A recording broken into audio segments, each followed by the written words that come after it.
Hello again, Eric Goss here, wanting to talk to you a little bit today about some other options when it comes to doing virtual or hybrid church. So we've talked about in the past, hybrid church is the movement from worshiping virtually where everybody is at home to the opportunity for some people to be back in the sanctuary. Now, who those people are, it depends on how many people your local municipality or state allows in. It also depends on how people feel about returning to the sanctuary. So for the foreseeable future, we're about 7 months into the pandemic now. It's October when I'm recording this.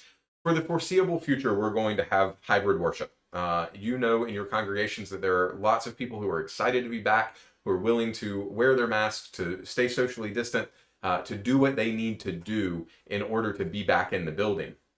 We know that for every one of those people, there's somebody else who is not comfortable yet being back in the building and being around crowds. And hybrid worship is an opportunity to engage them both. So if you haven't read some of the things that I've written about hybrid church, hybrid worship, and looked into some of the coaching options that I offer, you can head over to my website, www.erichdawes.com, and check it out there. You can reach out to me, leave me a note. I'm happy to find a quick 15 or 20 minutes to catch up with you, talk about the challenges that you're facing, and see if there's anything I can help you with. And if that turns into a longer conversation where we can work together, then I'd love to do it. But if it's just a quick 15 or 20-minute call and it helps you out, I'd also love to be able to do that for you.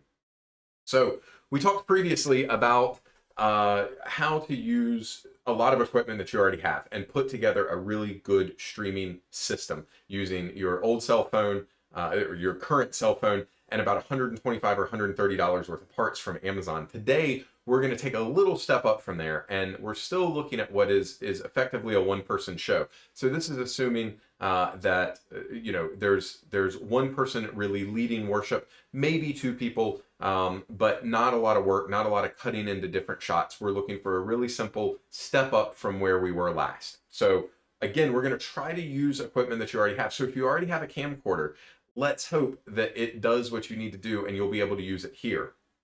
So you can ignore the next little part if you have a camcorder. What's important about your camcorder is that it has something called clean HDMI out, which means it sends a clean video signal through the HDMI system that you can plug into something else to pick up the video off of your camera. If it doesn't have a clean video, then the problem is it's going to transmit all of that information that shows up in your viewfinder. So it'll, show you your battery levels, your focus, your autofocus, all of those things. And that's not what you want to see in your outgoing video stream. So if you already have a camcorder, find out if it has clean HDMI. The easiest way to do that is just to Google it. So Google the name of your camcorder and clean HDMI, and people will talk about if you'll be able to find out if that has a clean HDMI out or if you'll need to purchase a new camcorder. So let's assume that you don't have a camcorder that is available to you, or your camcorder doesn't have a clean HDMI out. This is the first thing that I would recommend because it is inexpensive. This is a Canon Vixia. This particular one is an HFR 800, but there's the Vixia is an entire line of consumer level camcorders, and this one gets great reviews. Here we are at B&H. If you don't like shopping at Amazon and you want to spread some love around, I highly recommend B&H. They're great folks. They do quick shipping. They've got really competitive prices. They've got a great selection. Their support is good. The only caveat is that I believe that they're Orthodox Jews, and so they're closed for Shabbat. So basically from sundown on Friday until Sunday morning, their website is still online. You can look at things, you can shop, you can add things to your cart, but what you can't do is process a checkout. So just a heads up. But this is a really inexpensive $250 camcorder. It has a clean HDMI out, so you're not going to get a bunch of erroneous information, battery life and stuff like that when you're looking at that. So that's a good starting place. It's really inexpensive relative to other other more expensive camcorders, and it does everything that you need. So that's a good place to start. So now you've got a $250 Canon camcorder. The next thing that you're going to need is some sort of tripod. So the first one that we're looking at here is the one that we've talked about in the past, which is the Joby GorillaPod. The the 3K. This thing holds up to about 7 pounds, so it'll support your camcorder really easily. It'll also support if you decide that you need to use it for a DSLR or a mirrorless camera. It'll hold up to 6.6 pounds. So so it's plenty tough. The thing that I like about these mini tripods is you can attach them to just about anything. So if you want to attach them to a railing to get a good shot, you want to attach them to the back of a pew, you want to attach them to a mic stand, they're awesome and they hold really well. But if you don't like that, you want a regular tripod, something that mounts on the ground. Here's another great option. This is from Neewer. This is a 2-in-1 aluminum alloy camera tripod. It's about $80. It's really tall, so it'll carry all the weight that you need. But it's a really tall camcorder, and the reason that I'm looking at this is if you need something that's going to be able to sit out in the sanctuary a little bit and film you at, if you're up in a pulpit or up in a chancel, this is tall enough. It's about I think 70. There it is, 70.8 inches. So almost 6 feet tall. So it can really get a good shot of you in a chancel, in the pulpit, if you happen to be a kind of above floor level. So either one of those, they both have a lot of adjustments in the head that makes it easier to pan and tilt and move around.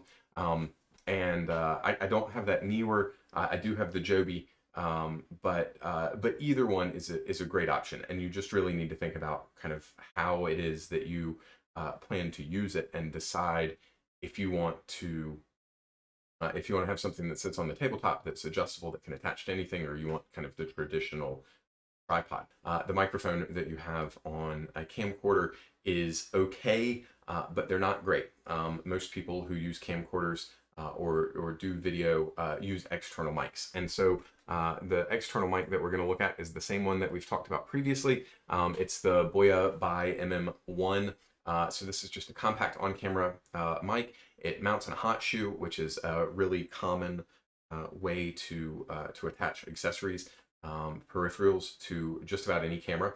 So you're going to use this. It's going to attach to your camcorder. You're going to feed the auxiliary into the external mic jack, and it'll pick it up, and there's no work to be done. So it brings it in directly into the camcorder, and then all of that information, so the video and the audio, go out through the HDMI cable into the capture card, from the capture card into your computer, and it's treated just like any other camera.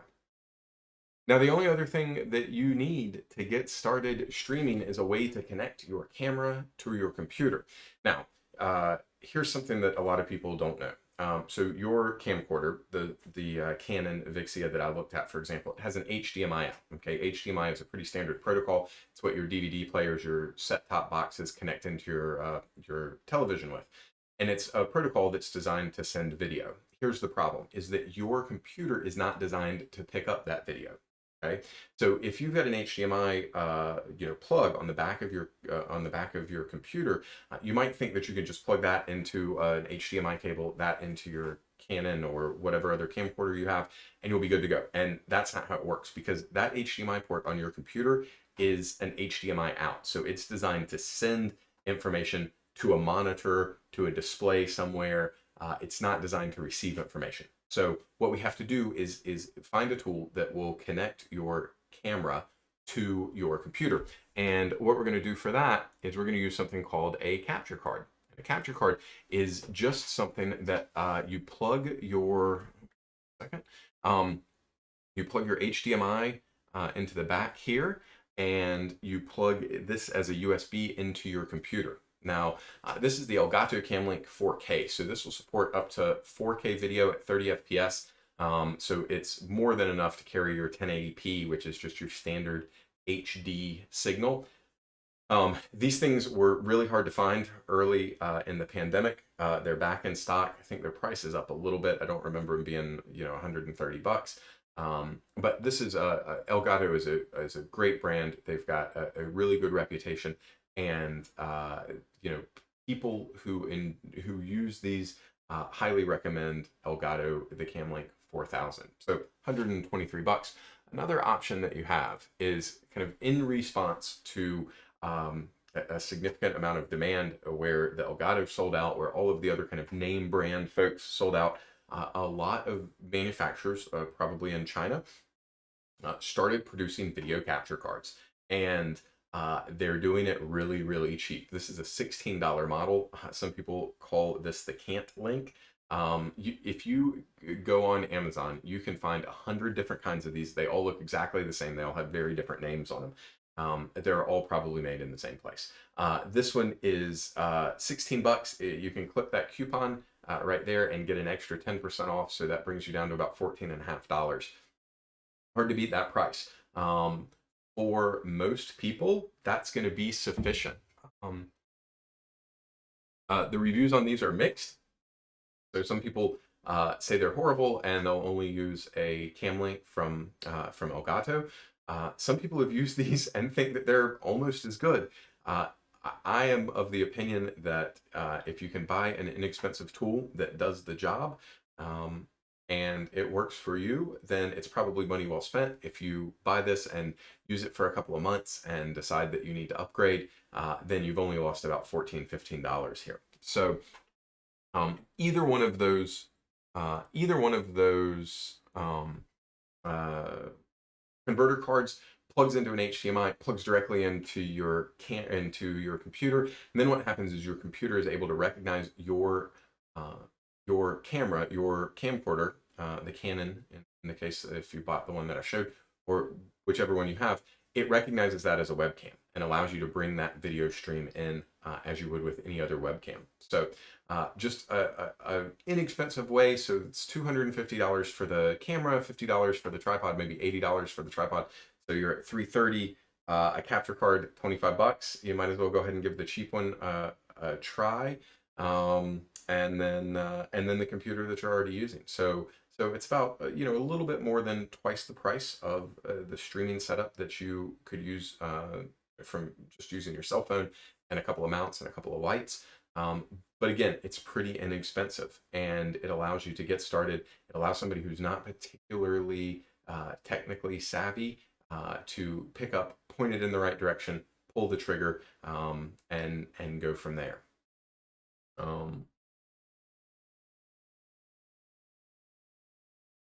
So your capture card is going to take the HDMI information from your camcorder and feed it into your computer in a way that your computer just recognizes your camcorder as if it were a webcam. So the HDMI signal that your camera sends out is not something that your computer can naturally read. So you need that link, the cam link or the capture card, to convert that into a signal that your computer understands as a video signal. And then once you plug your camera into the capture card, your capture card into the computer, it recognizes it as just another webcam. And so if you're on Zoom or if you're on Facebook and it asks you, from the drop down which camera to select, then you select the cam link or the whatever the name is, and it brings it in just like having a webcam attached. So there you go. So pretty inexpensive. So we're looking at about $30 for the mic that we just saw. Capture card, let's call that 25 bucks, 20 bucks. So you're at $50, $250 for a brand new, really useful Canon camcorder. Great brand, great reviews. So you're at $300. A tripod is going to cost you $50 for the Joby, maybe $80 for the Neewer. And that's it. So you're looking at, under $400. So about 3 times what the smartphone setup will cost, but probably a noticeable improvement in the quality of your operation there. So if you have any questions, like I said, please reach out, www.erichdoss.com. You can schedule a quick phone call directly from there. I'll give you some things to think about. You'll get an email with some information of questions to ask yourself so that we can make the most of our 15 to 20 minute conversation. And then if we decide we'd like to work together moving forward, I've got lots of coaching options that are available to churches of all sizes and all resource levels. So good luck out there.